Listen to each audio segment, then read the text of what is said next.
Sveiki! Šiais patarimais norime padėti jums išlaisvinti rašinių meistrą savyje. Kompiuteris gali būti ir pagalba, ir priešas. Taigi, pirmasis patarimas yra: rašydamas išjunk Facebooką.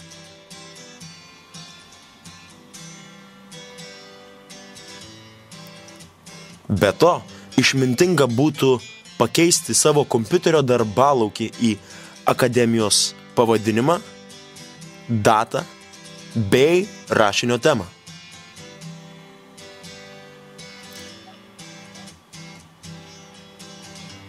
Žinoma, kad netektų rašyti rašinio paryčiais, kaip daugam atsitinka. Užsidėk laikmatį ant ekrano, kuris skaičiuos, kiek laiko liko iki rašinio išsiuntimo termino pabaigos.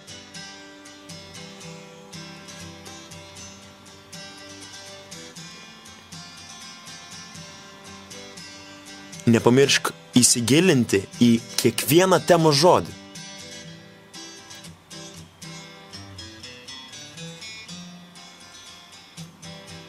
Susisiek su tema.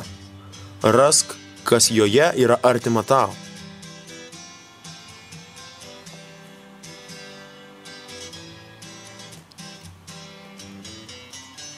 Į savo kuprinę, eidamas į mokyklą, įsidėk atšviestą literatūros kopiją tarp daiktų, kurios naudoji dažniausiai, kad visada jas prisimintum ir atsiverstum.